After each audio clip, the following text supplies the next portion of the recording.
Pension নেই না, বইয়ের রয়্যালটির টাকাও দিচ্ছে না। হ্যাঁ, পেনশন নেই। পেনশন দিচ্ছি না, নেয় না। নেয় ও না। পেনশন পেনশন নেয় না। তো বইয়ের যে রয়্যালটি তার টাকা আপনি পাচ্ছেন না। বইয়ের রয়্যালটি পাচ্ছে না। না, রয়্যালটি পাওয়া যায় বই বিক্রি দিচ্ছে, তাহলে কি বই বিক্রি হচ্ছে না? কেউ পড়ছে না এটা দিদি যখন বামফ্রন্ট দিদি যখন তৃণমূল জমানা ছিল তখন নিশ্চয় রয়্যালটি পেয়েছে। তখন সেগুলো থেকে পড়তো না, পড়ানো হতো। গলা দিয়ে যেমন তিতো ঢালতে হয় ছোটদের, ওরকম পড়ানো হতো। ও কবিতা পড়ার মতন লোক বাংলায় কতজন আছে আমার জানা নাই। তো পেনশন না পেলে তো টেনশন হবেই। তো দিদির পেনশন পাওয়ার চেষ্টা করা উচিত। কিন্তু আমার মনে হয় এই 15 বছর ধরে যা ধান্দা করেছে তৃণমূল পার্টি, তারপর যদি বলে যে পেনশন না পাওয়ার জন্য আমার অসুবিধা হচ্ছে, তাহলে লোকে কিন্তু হাসাহাসি করবে। অতএব আপনি টেনশন করেন না, ওরকম পেনশন কত দিয়ে যাবে আপনাকে। বইগুলো স্কুলে স্কুলে যেত, এখন কি কেউ পড়ছে না? এবং আমি এটাই তো বলছি, এটাই তো বললাম। আমাদের বলাটা পাঁচন গেলা করে গেলানো হতো। দিদির সময় কবিতা, দিদি ছবি আঁকতো।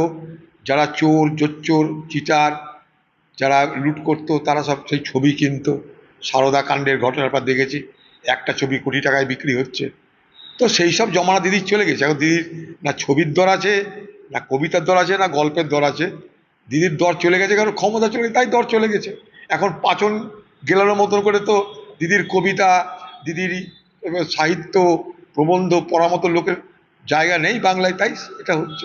কে কোথায় চিকিৎসা করে সেটা তো কোর্ট ঠিক করতে পেরিতে পারে না।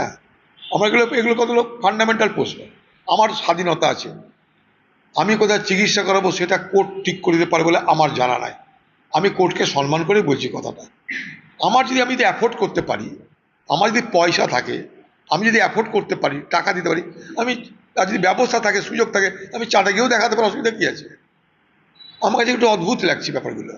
মানে কোর্টকে সম্মান দিয়ে কথাটা বলছি, কিন্তু মানে আমার তো সে স্বাধীনতা আছে। কোথায় আমি ডাক্তার দেখাবো, কার কাছে দেখাবো, সে স্বাধীনতা কি আমার নেই?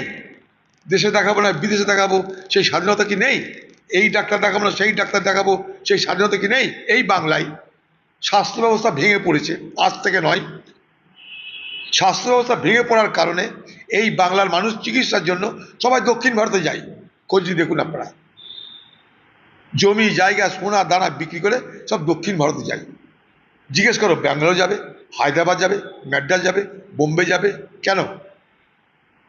দেখো, যদি এখানে জজ বলে না ও বোম্বে যাবে না চিকিৎসা করতে, তুমি এখানেই থাকো, এখানেই দেখাও, এখানে ডাক্তার তো কী করবে? ব্যবস্থা নিতে কী করবে? যার অ্যাফোর্ড করার ক্ষমতা আছে।